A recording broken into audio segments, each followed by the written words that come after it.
Hello friends, welcome to Edumart study. आज test 2 में GK के 10 प्रश्नों पर चर्चा करेंगे जो आपके सभी प्रतियोगी परीक्षा के लिए महत्वपूर्ण होगा। तो आज का पहला प्रश्न है, राष्ट्रध्वज के डिजाइन को भारतीय संविधान सभा ने निम्नलिखित वर्ष में अंगीकार किया था। क जुलाई 1948, ख अगस्त 1947, ग जुलाई 1947 या घ दिसंबर 1946। तो इसका सही आंसर है ग जुलाई 1947। जुलाई 1947 को राष्ट्रध्वज के डिजाइन को भारतीय संविधान सभा ने अंगीकार किया था। दूसरे नंबर पे है, पश्चिमी घाट से कौन कौन सी नदियां निकलती है। क गंगा, जमुना, तबी, ख ताप्ती, गोदावरी, कावेरी, ग गंगा, गोदावरी, झेलम या घ झेलम, तीस्ता, ताप्ती। तो इसका सही आंसर है ख ताप्ती, गोदावरी, कावेरी नदियां पश्चिमी घाट से निकलती है। ताप्ती मध्य प्रदेश के मुल्तान से, गोदावरी महाराष्ट्र के नासिक से, कावेरी कर्नाटक से। नर्मदा प्लस ताप्ती नदी डेल्टा नहीं बनाती है, एस्चुरी का निर्माण करती है। यह दोनों नदी पूर्व से पश्चिम की ओर बहती है।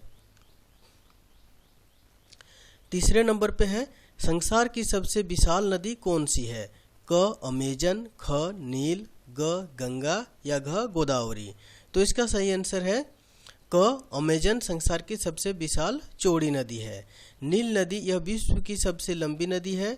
भारत की सबसे लंबी नदी गंगा है। गोदावरी नदी को वृद्ध गंगा या बूढ़ी गंगा या दक्षिण की गंगा भी कहा जाता है। चौथे नंबर पे है, सरकार किसको प्रोत्साहन देने के लिए अपनी मुद्रा का अवमूल्यन करती है। क राष्ट्रीय आय, ख अंतर्राष्ट्रीय सद्भावना, ग निर्यात या घ बचत। तो इसका सही आंसर है ग निर्यात। निर्यात को प्रोत्साहन देने के लिए सरकार अपनी मुद्रा का अवमूल्यन करती है।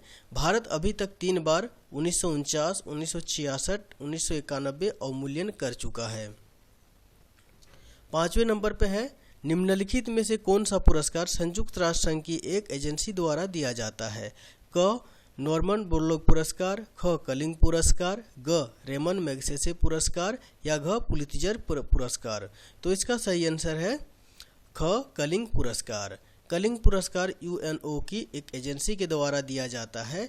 कलिंग पुरस्कार यूनेस्को के द्वारा 1952 से विज्ञान के क्षेत्र में दिया जाता है। छठे नंबर पे है, एकास्टिक्स निम्नलिखित में से किसका अध्ययन करता है। क ध्वनि के गुणधर्म का, ख चुंबक के गुणधर्म का, ग किसी देश का भौगोलिक स्थिति का या घ इनमें से कोई नहीं। तो इसका सही आंसर है क ध्वनि के गुणधर्म का। ध्वनि के गुणधर्म का अध्ययन एकास्टिक्स कहलाता है। ध्वनि के गुण के कारण ही हम अपने परिचितों को बिना देखे उसकी आवाज़ सुनते ही पहचान जाते हैं। सातवें नंबर पे है, पोमोलॉजी में अध्ययन किया जाता है। क पुष्पों का, ख परागकणों का, ग घास का या घ फलों का। तो इसका सही आंसर है घ फलों का। फलों का अध्ययन पोमोलॉजी कहलाता है।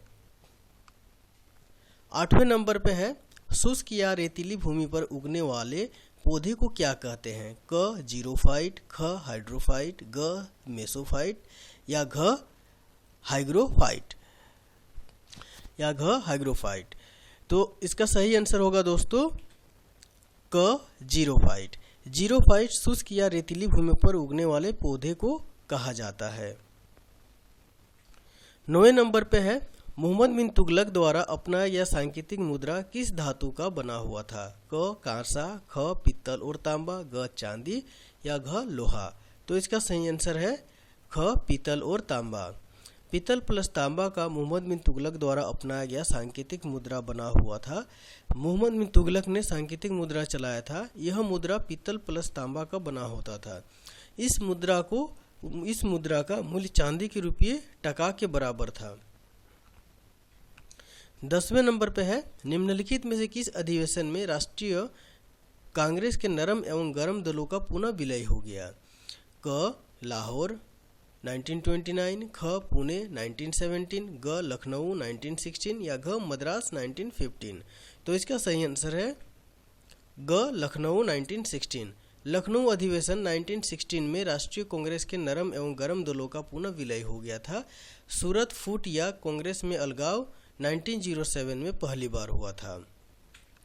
For more videos, please subscribe Edmart Study.